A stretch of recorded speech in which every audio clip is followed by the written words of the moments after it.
मेहर अवामी तहरीक ऐं सिंधियाणी तहरीक पारां सैलाब मुतासिरनि जी बहाली, शहर में वधंदड़ बदअमनी ऐं सिंध में धारियनि जी आबादकारी ख़िलाफ़ एहतिजाज।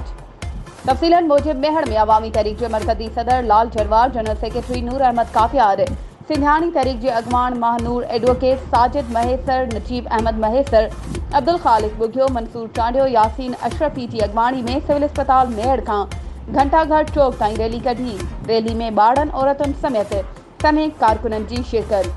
सिंध में धारिया नामंजूर, सुप्रीम कोर्ट जे फ़ैसिले तहत धारियनि जी सिंध मां निकाली, सैलाब मुतासिरनि जी मुकम्मल बहाली ऐं मेहर शहर में अमन कराइण जो मुतालबो कंदे अॻवाणनि चयो त सिंध खे हथ वठी तबाह कयो पियो वञे। सिंध जी 70% माण्हुनि जो गुज़र ज़रई आबादी ते आहे। फसल न थियो त सिंध जा माण्हू कीअं गुज़र कंदा। हथ वठी सिंध जे माण्हुनि जो मुआशी क़त्ल कयो पियो वञे, जेको बर्दाश्त नथा करे सघूं।